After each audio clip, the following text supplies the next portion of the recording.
Thank you very much indeed. Hello, I'm Alexander Armstrong, and welcome to Pointless, the quiz show where the obvious answers mean nothing and the obscure answers mean everything. Let's meet today's players. First, we welcome Andrew and Lorna, our first pair on the show today. Andrew, how do you two know each other? We work together. I'm a manager of a local opticians, and Lorna works for me. And local to where, Lorna? It's Llandudno in North Wales. Llandudno? Yes. Llandudno? Llandudno. Llandudno. I should stop trying to show off. I got that completely wrong. Llandudno. Yes. What do you hope is going to come up today, Lorna? What's... Literature would be good. Stephen King novels, if possible. Very good. Do you have a favourite Stephen King novel? Favourite Stephen King novel? Well, I've just read his latest one, which... 11/22/63. That's the one, yeah. Have you read it? Oh, God, it's such a good book. It is, it's amazing, yeah. Fantastic book. Yeah. It's the first one I've read of his in a while. Yeah. And it's really very, very good indeed. Yeah. That was the one I was telling you about. Yeah. It's quite, I mean, it takes over your life, doesn't it? It does. Well, it was Andrew who read it first who got me into it. Yeah. An amazing book. Andrew, what would you like to see come up today? American state capitals I could live with. Yeah. Bizarre phobias. That kind of thing. Do you have any? Not bizarre ones, no. No, Not really. but you know about them? Yeah, I know a few. OK, useful. Anything else? No, that'd do. OK, that'll do. Anything you're hoping doesn't come up? Any particular area Not great on sport. OK, Lorna? Sport, especially football. Right, OK. Best of luck, Andrew and Lorna. It's great to have you here. And next, we welcome back Phil and Trev, who were on the show last time. Everyone gets 2 chances, remember, to reach the Pointless final. This is your second and final chance. Phil, remind us how you know each other. We've known each other since we joined the police cadets many, many years ago. And we now sort of mix socially watching football. And Trev, what happened last time? We fell foul of the oo. But 2 great answers from you. Yep. Igloo and poo. Guess which one landed them in it? It was actually Igloo. Igloo was the high scorer. Phil, what's going to happen today that's going to see you through to the final? Because I have high hopes for you. We didn't see enough of you last time. I have got sort of high hopes myself that Thunderbirds will crop up today. Trev, what would you like to come up? Politics, most sorts of popular music. We do a lot of cruising, so some geography, some world ports might be nice. OK, well, welcome back to the show, Phil and Trev. Very, very best of luck to you. And next, we welcome back Neil and Ruth. You were also on the show last time. Neil, remind us how you know each other. Ruth and I have worked together for the last 2 years. And Ruth, last time, head-to-head. Yes, indeed. We were foiled by mythical creatures, unfortunately, so hopefully we can do a little bit better this time. Absolutely. Well, you did fantastically well last time. What do you hope is going to come up, Neil? What's going to be good for you? Well, last time I said music, and we came a bit unstuck on the Eurovision round, so I'm going for TV and film this time, sort of US box sets. The Wire, Sopranos, West Wing, something like that would be right up my street. That'll be good for you. Ruth, how about you? I'm holding out for Harry Potter, so absolutely love all the books, the films, read them many, many times. OK, you should be on a winner. strong, safe ground there. Well, very, very best of luck to you, Neil and Ruth. You were head-to-headers last time, so you've got to be confident that this time it might even be through to the final. And finally, we've got Emma and Charlie. A warm welcome to the pair of you. How do you two know each other, Emma? We met when we were 15 in a play together. And then more recently, we directed a play together, and then we became best friends. Oh, and where are you from, Charlie? We're from Brighton. From Brighton. What was the play you first appeared in? We first appeared in Twelfth Night by William Shakespeare. And who were you in that, Charlie? I was Malvolio. Oh, were you? Yes. Excellent. Massive, great big long speech you've got to learn halfway through. Emma, who were you? What? Who was I? Fabian. Fabian. Fabian. Yeah, I had a wheelbarrow to wheel around. Do you remember that? Fabian is? A gardener. Yeah, the biggest role. Yeah, there we are. Good stuff. So, Emma and Charlie, plays, drama, these sorts of things will be good for you, I hope? In theory, but perhaps. Maybe, depends on the question. OK. What do you like to do apart from your acting? Well, I like to read. I like reading a lot. I like sort of 20th century literature, Virginia Woolf, Forster. So some literature would be nice. OK, that would be good. Emma, how about you? Oh, I'm so not as intellectual as you.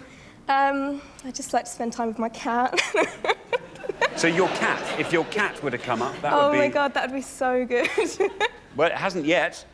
So maybe today's the day. Please. Yeah, well, very, very best of luck to you, Emma and Charlie. It's great having you on the show. We'll find out more about all of you throughout the show as it goes along. There's only one person left for me to introduce. He elevates the obscure and slides down the banister of the banal. It's my pointless friend, it's Richard. Hiya. Hiya.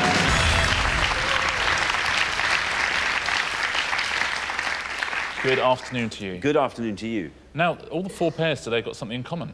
They're all friends. There's no relations. There's no one married. No fathers and sons, no mothers and daughters, no grandparents. All friends. Oh, there's a boss. Oh, there is a boss, There's a boss. We are friends too. No, well, you say that, Andy. certainly Lorna's very nice to you. But, you know, there are many reasons for that. But it's all friends, so it's a test of friendship today. Yeah. It's a test of who are the best friends here, I think. And we've got returning pairs. Neil and Ruth did terrifically well last time. They'll certainly be the pair to beat, got all the way to the head-to-head. Very unlucky to lose that as well. But Phil and Trev, we've literally only heard one word from Trev in his point in his career, and that was poo. So as an ex-copper, we're looking for a little bit more from him today. Not just poo. OK? I'll try. I mean, depending on what the... Yeah, you can't say poo to the first round. Thanks very much, Richard. Now, all our questions on point have been put to 100 people before the show. In order to get to the final round and be in with a chance of winning our jackpot, our contestants need to find the obscure answers those 100 people couldn't get. So the fewer of the 100 people who knew the answer, the fewer points you will score. Now, what everyone's trying to do, of course, is to find a pointless answer. That's an answer that none of our 100 people gave, and each time that happens, we will add £250 to the jackpot. Nobody won the jackpot last time, so we add another £1,000 to that. So today's jackpot starts off at £3,000. Right, if everyone's ready, let's play Pointless.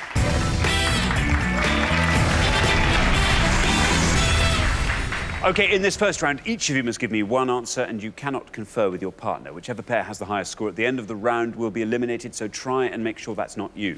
OK, our first category today is capital cities. Capital cities. Can you all decide in your pairs who's going to go first, who's going to go second? And whoever's going first, please step up to the podium. OK, let's find out what the question is. Here it comes. We gave 100 people 100 seconds to name as many capital cities north of London as they could.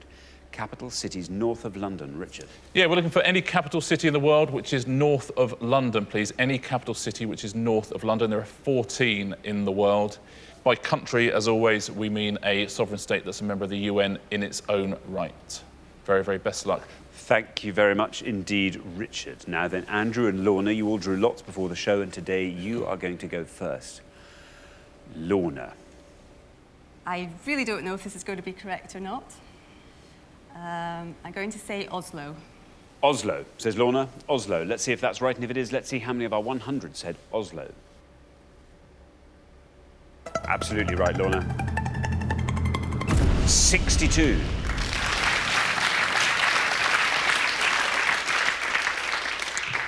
Yes, the capital of Norway, Oslo. It's a good answer for the first podium. I hope plenty of people at home are trying to get all 14 of these, by the way. Now then, Phil, time to make up for Igloo here. OK, well, I'll go for a country that may or may not have igloos in them. I'll go for Reykjavik.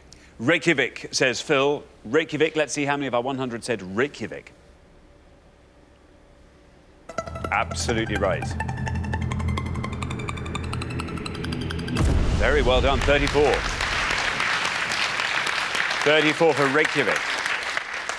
Yes, the most northerly capital city of them all, Reykjavik. It's heated by hot water pipe from nearby springs. Thanks very much, Richard. So remember, we are looking for capital cities that are north of London. Ruth? So I can think of a few that might be quite obscure, but I'm going to try and play it a little bit safe and hope that Neil's got something good up his sleeve for the next pass, and go with Toronto. Toronto, says Ruth. Let's see if it's right, and if it is, let's see how many of our 100 said Toronto.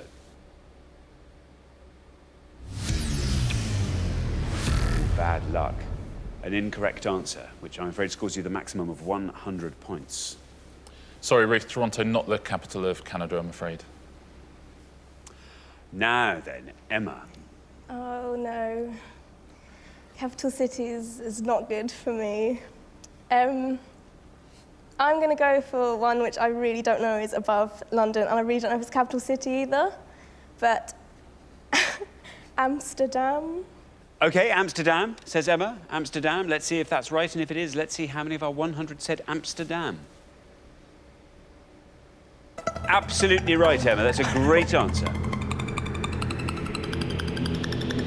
Down it goes to 9. Only the best answer of the pass. Richard. Yeah, it's one of those borderline ones, isn't it, Amsterdam? Yeah, just north of London. I suspect some people at home would be thinking that was wrong, but it's a very good answer, it turns out.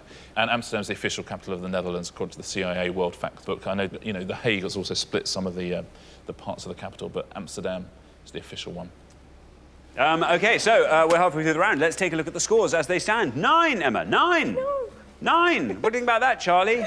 That's brilliant. Brilliant low score there. You've done very, very well indeed. We travel up from 9 to 34, where we find Phil and Trev, then up to 62, where we find Lorna and Andrew, then up to 100, where we find Ruth and Neil. Neil, we need a lovely low score from you in the next pass to make sure that you are here for the next round. Very best of luck with that. We're going to come back down the line now. Can the second players please take their places at the podium?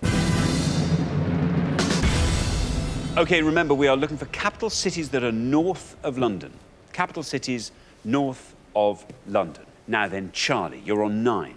Lovely low score there. The high scorers are Neil and Ruth on 100. If you can score 90 or less, you are through to the next round. Now, Charlie, from time to time, I always like to point out people who I lookalikes. I'm going to put Charlie exactly midpoint between George Orwell and Stan Laurel. You are literally the only person I know who would do a George Orwell lookalike.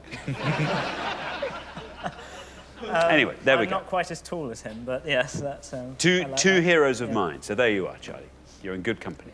Now then, what are you thinking? It's going to be hard to follow that, but I think I'm going to say Helsinki. Helsinki, says Charlie. Let's see. Helsinki, is it right? How many people have said it? Absolutely right, and you are through to round 2. 39 for Helsinki. Takes your total up to 48. Well played, Charlie. Safely through, known as the White City of the North. You know, I've never met anybody unpleasant from Finland. They're always lovely. I would say that I'm going to say the same about Sweden. I've never met a Swede I didn't like. Scandinavia in general, they're fine people, aren't they? Neil, you and Ruth are the high scorers on 100. So I have to go a little bit more obscure. We need a brilliant answer from you, Neil. Not sure if it's north of London, but I'm going to go for Kiev as the capital of Ukraine. OK, Kiev, says Neil. There's no red line for you, as you are the high scorers. You just have to hope this goes down as far as it can. Kiev, Ukraine, is that right, Kiev? Oh, no! Oh, Neil. Unfortunately, that's an incorrect answer. I'm afraid that means you score the maximum of 100 points. That takes your total up to 200. You are in the 200 club, Neil and Ruth. Head-to-head as last time, 200 club this time. Bad luck. Sorry, Neil, you did exactly what you had to do there and go for an obscure one. It's 1 degree south of London, Kiev. Sorry. Oh, bad luck. It's because chicken Kievs come frozen. I'm sure that's why. That's why you said that. Definitely. Now then, Trev, great news for you. You're through to the next round. Whatever happens, you won't overtake Neil and Ruth's high score of 200. Bearing that in mind, maybe see if you can find a low-scoring answer. Take a bit of a risk. Yeah, I have 2 in mind. I was going to go for probably the safer one, but as we are, I'll try Tallinn. Tallinn, says Trev. Tallinn. Let's see if that's right. Let's see how many people said Tallinn. Absolutely right.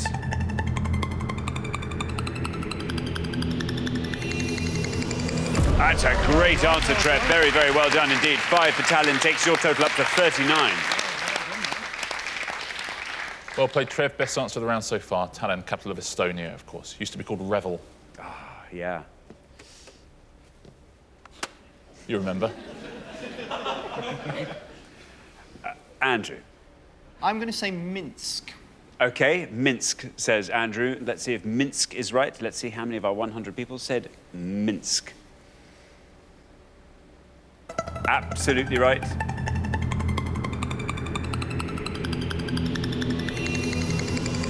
Oh, very, very well done indeed, Andrew. That's a really, really great answer. I'm sorry that it wasn't used in slightly, higher jeopardy circumstances, but there we are. It was a great answer. Our lowest score of the entire round takes your total up to 63. It's actually the lowest score on the entire board as well. There's no pointless answer, so you could not have given a better answer than Minsk, the capital of Belarus, on the Minsk Hills. Let's see if anyone at home got all 14. Let's take a look at the lowest 3 scores first. We just heard Minsk there. Warsaw, the capital of Poland, would have scored you 3, and Vilnius, the capital of Lithuania, also would have scored you 3. Moving up from there, Riga in Latvia would have scored you 6. Amsterdam we've had, Berlin 14, Dublin 19, Stockholm 27, Copenhagen 32, and the only other one we haven't had is Moscow, which would have scored you 38 points. So well done if you got all 14 of those, very impressive. There's the top 3 there, Moscow on 38, Helsinki 39, and Oslo miles ahead on 62. It's weird that that would score so much bigger than Stockholm. I mean, it's weird if you look at a globe.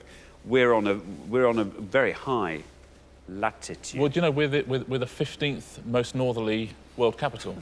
Well, yes. One forgets that. Yeah. We're literally only 1 degree further north than, say, Kiev in the Ukraine. This is true, exactly. And you think of the Ukraine being very northerly.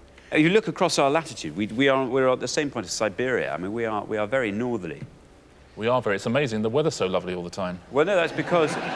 Seriously, though, that's because of the jet stream and the Gulf Stream. We're very, very lucky in that very fortunate meteorologically. I'll tell you what, if you want to hear more about this, why don't you press the red button now? And as I've said by the red button, I mean the one at the top that says off.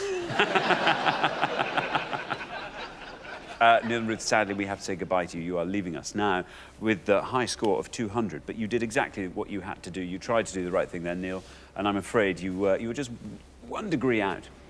Anyway, you played brilliantly, Neil and Ruth. Thanks very much for playing. Great contestants. But for the remaining 3 pairs, it's now time for round 2.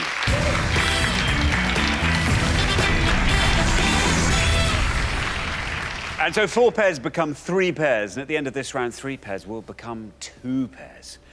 Well, that was a very interesting round, very exciting indeed. Phil and Trev, our lowest scorers there, some great answers there, but a brilliant answer from you there. Minsk, Andrew, very, very well done indeed. And Emma, you pulled it out the bag. Amsterdam. No. What a great answer. Well, very, very best of luck to all 3 pairs. Our category for round 2 today is literature. Literature. This is where it gets interesting. Can you all decide on your pairs who's going to go first, who's going to go second? And whoever's going first, please step up to the podium. OK, our round 2 question concerns writers born on the island of Ireland. Writers born on the island of Ireland. Richard. Yeah, on each pass, we're going to show you the name of 6 works written by somebody who was born somewhere on the island of Ireland. You need to tell us who wrote each work. If you give us a nice obscure answer, you'll score fewer points. An incorrect answer, though, will score you 100 points. So 12 writers to guess in all at home.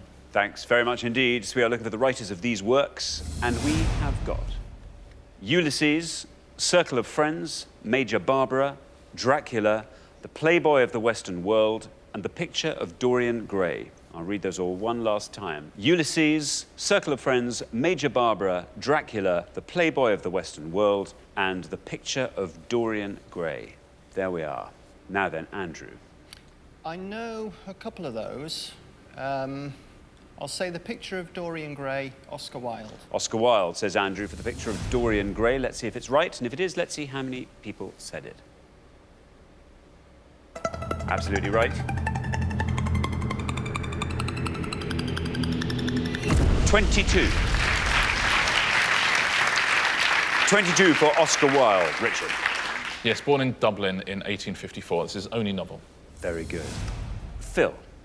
Not too good, this one. There's only one I think I know, so I'll go for Dracula, and I hope it might be Bram Stoker. Bram Stoker, says Phil, for Dracula. Let's see if that's right, and if it is, let's see how many people said Bram Stoker.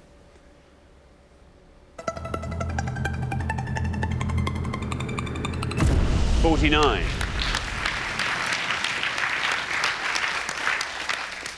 Yes, Abraham Stoker, born in County Dublin in 1847. Now then, Emma, you're the last person to have this board. You can talk us through it if you like. Oh, I don't know any. This is Charlie's best category and my worst category, so I'm going to actually have to guess an Irish name with a book, and I'm going to go with Circle of Friends, Patrick O'Donoghue. Patrick O'Donoghue, says Emma, for Circle of Friends. Patrick O'Donoghue. Let's see if that's right, and if it is, let's see how many people knew that answer. Patrick O'Donoghue. Bad luck. It's an incorrect answer, but it sounds right, you see. That's the thing. You should have been watching the show when the guy came up with Man Hathaway. Oh, that was much worse, wasn't it? Patrick O'Donoghue, at least is a name. Yeah. And an Irish name to boot. Yeah. There you are. Irish name. Unfortunately, that's an incorrect answer, which scores you the maximum of 100 points. I'm sorry, Emma, but a brave shot. Thank you. It's actually by Maeve Binchy, Circle of Friends, and would have scored 6 points. Ulysses, you'll be very good at these. Ulysses. James Joyce. James Joyce. Oh, I remember, 28 I remember somebody telling me that that should really be called Ulysses. Really? Yeah, yeah. So if you ever really want to irritate people, go let Ulysses. And say it's Ulysses by Patrick O'Donoghue. That will kill him. Major Barbara? Is George Bernard Shaw. George Bernard Shaw, absolutely right. 5 points. And the best answer on the board, the Playboy of the Western World, do you know that? I can't. 3 points to anyone who said J.M. Singh. J.M. Singh. That's a terrific answer. There's 3 very low scores on that board. It's a tough board, especially if you're on podium 3, a tough board. Thank you very much indeed, Richard. OK, well, we're halfway through the round. Let's take a look at those scores. 22 was the best score of the pass. Andrew, that was yours. So Andrew and Lorna looking pretty strong, I'd say, for the next pass. Up to 49 for Phil and Trev. And then 100s, where we find Emma and Charlie. Now, Charlie, this is where you leap into action. We need from you a really low score on the next board. But Emma says it's your strongest category, so let's hope she's right. Best of luck with that. We're going to come back down the line now. Can the second players please take their places at the podium? OK, we're going to put 6 more literary works on the board, and here they come. We have got The Lion, the Witch and the Wardrobe, Blackberry Picking, She Stoops to Conquer, Gulliver's Travels, The Third Policeman, and Waiting for Godot. I'll read those all one last time. The Lion, the Witch and the Wardrobe, Blackberry Picking, She Stoops to Conquer, Gulliver's Travels, The Third Policeman, and Waiting for Godot. There we are. So we are looking for the authors of these works born on the island of Ireland. And Charlie, obviously, you're going to try and find the one you think the fewest of our 100 people knew. Charlie, you are on 100 at the moment, so you are the high scorers by quite a long way. I know a few of them, but I think I'm going to go for The Third Policeman, and I believe that is Flann O'Brien. Flann O'Brien, says Charlie, for The Third Policeman. There's no red line for you because you're the high scorers. Let's see, though, how far down Flann O'Brien takes you for The Third Policeman. Flann O'Brien. It's a great answer.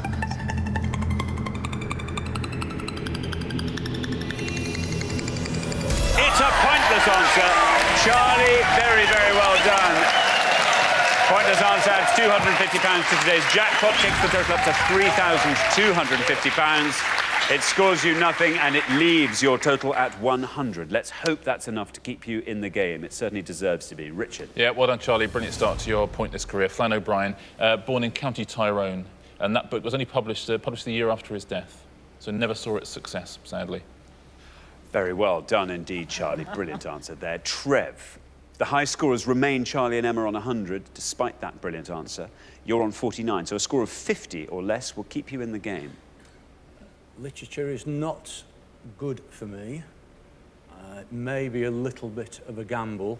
A name has popped into my head for the top one, which I'm going to say is J.M. Barrie. You're saying J.M. Barrie for The Lion, the Witch and the Wardrobe. J.M. Barrie. OK, well, here comes your red line. If you can get below that red line with J.M. Barrie, you are through to the next round. OK, let's see if that's right. Let's see how many people said J.M. Barrie. Bad luck, Trev. I'm afraid that's an incorrect answer, which scores you the maximum of 100 points. That takes your total up to 149. Charlie and Emma, you are through to the head-to-head. Richard. Yeah, sorry, Trev. J.M. Barrie is Scottish. I won't give the correct answer, just in case Lorna wants to have a go at the same one. Now then, Lorna, good news. You are through to the head-to-head. Whatever answer you give, even if it scores 100 points, won't overtake the high score of Trev and Phil. You're the last person to have the board, though. Talk us through it. I only know 2. The Lion, the Witch and the Wardrobe, I believe, was C.S. Lewis. I think Gulliver's Travels is Jonathan Swift. I don't know the others, so I will say Jonathan Swift for Gulliver's Travels. OK, Jonathan Swift for Gulliver's Travels, says Lorna. No red line, you're already through. Let's see if it's right. Let's see how many people said Jonathan Swift. Absolutely right. 23. 23 takes your total up to 45. Yes, Jonathan Swift, another one born in Dublin in 1667. That was. Let's go through the rest of the board. You're right about the Lion, Witch and the Wardrobe. It is C.S. Lewis, not J.M. Barrie. Trev, sorry about that. 38 points that would have scored. Waiting for Godot. Samuel Beckett. Samuel Beckett, absolutely right. Would have scored 6 points. She Stoops to Conquer. Oliver Goldsmith. It is Oliver Goldsmith, yeah. 5 points. And another very low answer, Blackberry Picking. Do you know that? He won the Nobel Prize for Literature. No, I 1 don't. point. Seamus Heaney. Oh, Seamus Heaney. Seamus Heaney. Very well done if you got... So again, look, 1, 5, 0, 6. Anyone who got all of those, very, very well done. And of course, Charlie got the best one of the lot. Very, very well done indeed. Thanks very much, Richard. So at the end of round 2, the losing pair with the highest score, I'm afraid it's Trev and Phil. 149. Yes, that was a high score. Bram Stoker, not a bad answer at all, but then I think you were thinking of C.S. Lewis, weren't you? You knew it was 2 initials and a surname. Yeah, but literature is probably the worst subject that could have come up for me, so that's how it goes. That's how it goes. Anyway, well, Trev and Phil, it's been great having you on the show. You made it through to round 2 this time. It was a whole round better than it was last time. Thanks so much for playing. Great contestants. Thank you. But for the remaining 2 pairs, things are about to get even more exciting now as we enter the head-to-head.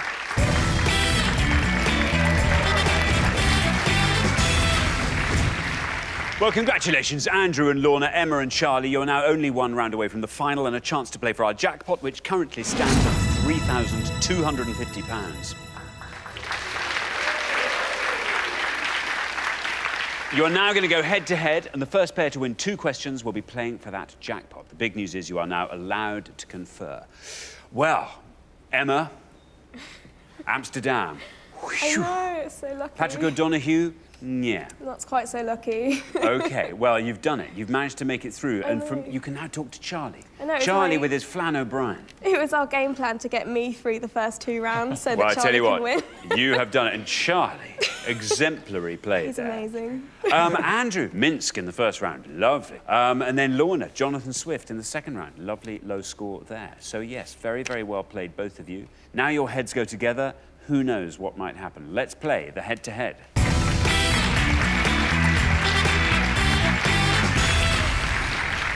OK, here comes your first question, and it concerns Monarchs on film.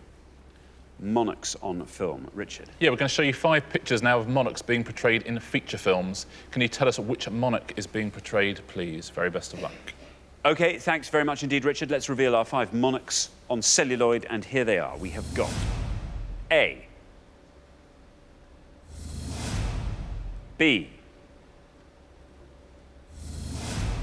C, D,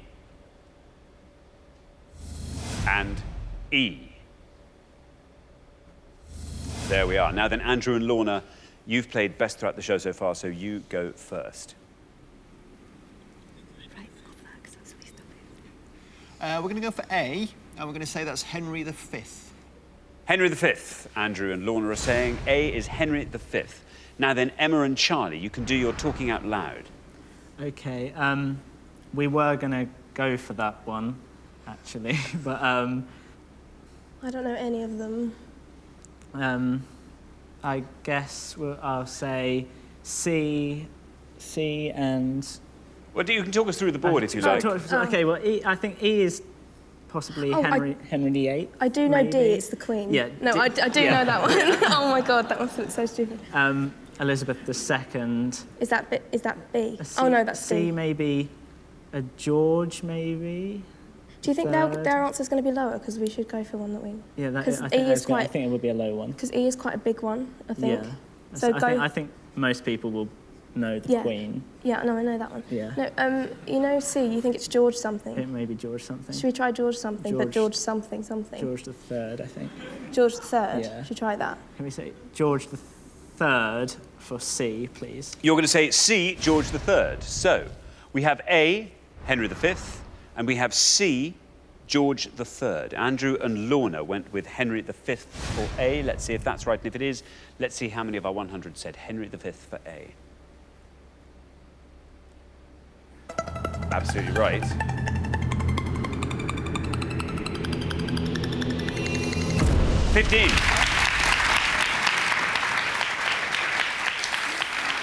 15. Emma and Charlie have said that C is George III. C, George III. Let's see if that's right, and if it is, let's see how many people said George III for C.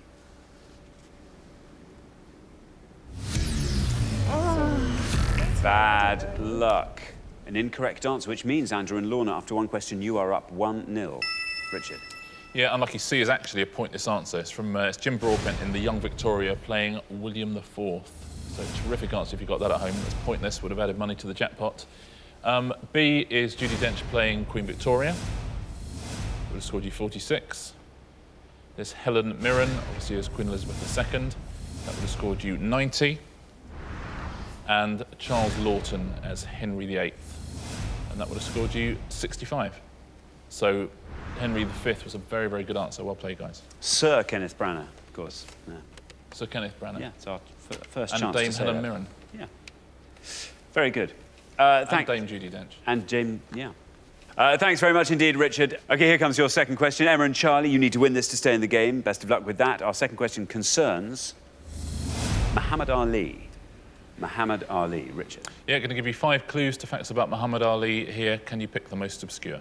OK, thanks, Richard. Let's reveal our 5 facts about Muhammad Ali, and here they come. We have got his original surname, his opponent in Thriller in Manila, the US state he was born in, the city in which the Rumble in the Jungle took place, and the British boxer who floored him in 1963. I'll read those all one last time. His original surname, his opponent in Thriller in Manila, the US state he was born in, the city in which the Rumble in the Jungle took place, and the British boxer who floored him in 1963. There we are, 5 clues to facts about Muhammad Ali. Now then, Emma and Charlie, you go first this time.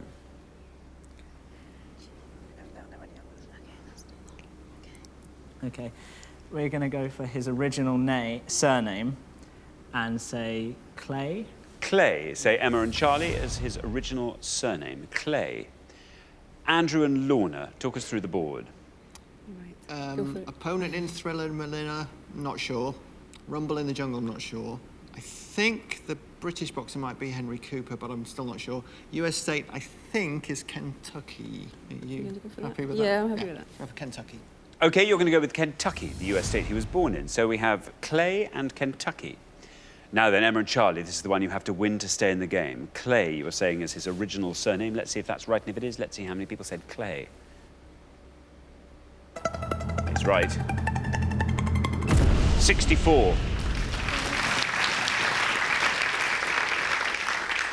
Andrew and Lorna have said that the state he was born in is Kentucky. Let's see if that's right, and if it is, let's see how many people said Kentucky. Oh, it's right. Will it beat 64? Yes, it will. Wow, 6. That's pretty unequivocal. OK, that means Andrew and Lorna, after 2 questions, you are through to the final 2-0. Very well done. Well played, Andrew and Lorna. They just called him the Louisville Lip. Louisville, Kentucky was where he was born. His opponent in Thriller in Manila was Joe Frazier. Won that in 14 rounds. Would have scored you 14 points as well. The city in which the Rumble in the Jungle took place was Kinshasa. That was in Zaire at the time, now in the Democratic Republic of the Congo. It's obviously where he fought George Foreman. That would have scored you 3 points. And the British boxer who floored him in 63, absolutely right, Sir Henry Cooper. But that would have scored you 47 points. So Kinshasa, the best answer there, but Kentucky, a pretty close second. Thanks very much indeed, Richard. So our losing pair at the end of the head-to-head, I'm afraid it's Emma and Charlie. Do you know what? You were victims of the order in which you played there. You were put in a really tough position, actually, because Henry V having been picked in that first round. You had to go for the pointless answer or bust. That was it. Yeah. Bust. Bust it was, but you know, that's exactly what I thought it was. George III. Looked like George III. Maybe George IV? Who knew? I thought it was a George, but no. There we go. William IV. Anyway, we'll see you again next time, Emma and Charlie. We'll look forward to that very much indeed. Meanwhile, thanks very much for playing. Great competition. But for Andrew and Lorna, it's now time for our pointless final.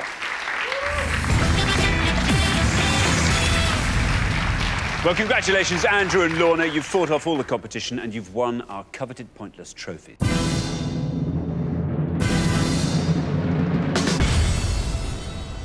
You now have a chance to win our pointless jackpot. At the end of today's show, the jackpot stands at £3,250. Well, you've done very, very well indeed. I mean, from round 2 onwards, you've been our lowest scorers. We had some pretty good scores from you in the first round as well. And then a straight sets 2-0 victory in the head-to-head. Fantastic. 2 opticians. Well, yeah. You should have seen this coming. Indeed. Very good. Not heard that one. Yeah. Sorry. Now, the rules are very simple. To win the jackpot, all you have to do is find a pointless answer. We've had 1 pointless answer on the show today. You only have to find 1 more now, and you will leave with that money. Firstly, you've got to choose a category, and you have 5 choices. The options are classic literature, British actors, Scottish sportsmen, modern playwrights, funky music. Right, well... I think funky music's out. Out, yeah. Yeah. Modern playwrights, I don't think I'd be too keen on. Scottish sportsmen? Ugh. Well, sports are weakest subject Yeah, anyway, I think a bit, isn't it? no. Classic literature? Classic literature or British actors? What do you think? Classic literature? Go on. Yeah? Yeah. Okay. Yeah. Classic literature. Classic literature it is. OK, let's find out what the question is. Here it comes. We gave 100 people 100 seconds to name as many Iris Murdoch novels as they could. Richard. Yeah, we're looking for any full-length novel written by Iris Murdoch, please. No short stories or collections or any of her philosophical or non-fiction work. So any full-length novel written by Iris Murdoch. Very best of luck. OK, thanks very much. You now have up to 1 minute to come up with 3 answers. All you need to win that £3,250 is for just one of those answers to be pointless. Are you ready? Yep. OK, let's put 60 seconds on the clock. There they are. Your time starts now. It's down to you. I don't know any. Oh, great. I think we're going to have to... Don't know any at all. No. There was a film, wasn't there? Yeah, about her. About her. Yeah. Have you seen it? No. She was married to somebody Somebody? famous. Who was she married to? Don't know. Can't think of his name. Okay. What sort of stuff does she write? Do you know? I don't really know. I've not read anything of hers. Just gonna have to think of some. Well, we'll have to just think of some titles, won't we, that are possibles. Yeah. What sort of style, what kind of thing did she write? I don't know. Right, let's just think of some titles then. Something about flowers. Something about flowers. Let's have flowers. 10 seconds The left. Black Dahlia. It's good. The Rose Garden. Okay. And My Back Garden. My Secret Garden. There we go. Lovely. Your time is up. OK, bad luck. Oh, it's awful when that happens. We were looking for Iris Murdoch novels. I now need 3 answers from you. Okay. My Secret Garden. My Secret Garden. The Black Dahlia. The Black Dahlia. And what else did you say? The one you said was? Roses in May. And Roses in May. Now, OK, there we are. 3 titles of books. Of those 3, do you want to put one last, your least unlikely? The Black Dahlia, because I think it actually is a book. Black Dahlia, we will put last. First, My Secret Garden. My Secret Garden. OK, let's put them up on the board in that order, and here they are. We have got My Secret Garden, Roses in May, The Black Dahlia. So we were looking for Iris Murdoch novels. Have you read any Iris Murdoch? Clearly not. But you've seen the film? I know there was a film. OK, well, your first answer was My Secret Garden. It's the first one you made up. Remember, you only have to find 1 pointless answer. What if you do? Maybe you will just find a pointless answer. There's a chance. The Black Dahlia, you know, that's a novel. Yeah. What if that turns out to be by Iris Murdoch and is one of her lesser-known works, and everyone forgot it, and you walk off with £3,250? It'd be amazing. And what would you do with that £3,250? I've just become a granddad recently for the first time, so I think I could spend some money there. OK, good. Lorna? I'd probably put a bit of it into working on our extension on our house. Excellent. Good. Well, let's just keep our fingers crossed. You never know. Quite often you do know, but sometimes you never know. It could come good. Let's see. How many people said My Secret Garden? Is it right? You bad luck. OK, not a pointless answer, not a correct answer, as it turns out. So only 2 more chances to win today's jackpot. Your next answer, Roses in May. Good Mike Leigh sort of film, sounds like, doesn't it? Might be what I was thinking of. Anyway, well, sounds a bit like that. This has to be pointless for you to win that jackpot for £3,250. Let's see, is it right? Roses in May. Bad luck. Only one more chance to win today's jackpot. The Black Dahlia is your third and final answer. Your last shot at that jackpot of £3,250. Let's just see. Maybe it's right. Maybe it's a correct answer. The Black Dahlia. Let's find out. Is it? No!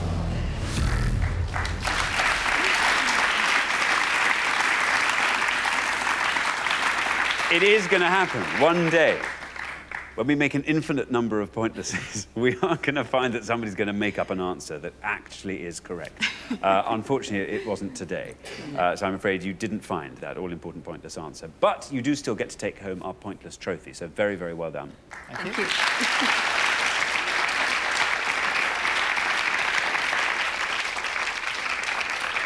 Yes, you're unlucky with the category there. Very, very tough luck. The Black Dahlia is a wonderful book by James Elroy. The Secret Garden is Francis Hodgson Burnett. Roses in May. I got nothing. Let's take a look at some of the pointless answers here. The biggest scoring answers were The Bell and The Sea. Those are the two highest scoring answers. The Sea is a wonderful book. Well worth reading. A Fairly Honourable Defeat, A World Child, Henry and Cato. All of those are pointless answers. Her last ever novel, Jackson's Dilemma, that was a pointless answer. Flight from the Enchanter, that was her second novel. And The Green Knight, her penultimate novel. All of those pointless. The Philosopher's Pupil, The Sandcastle, and The Time of the Angels. You could also have had The Message to the Planet, The Nice and the Good, and The Sacred and Profane Love Machine. Could have had all of those. Well done if you've got any of those at home. Tough category, wasn't it? Very, very tough category. And if you haven't read them, it's just impossible to be put on the spot. I hadn't heard of any of those. So. Well, that's some consolation, isn't it? Well, unfortunately, we do have to say goodbye to you, Andrew and Lorna, but it's been great having you on the show. Thank you both so much for playing. Great contestants. Well, Andrew and Lorna didn't win our jackpot today, which means it rolls over onto the next show when we will be playing for £4,250. Join us then to see if someone can win it. Meanwhile, it's goodbye from Richard. Goodbye. And it's goodbye from me. Goodbye.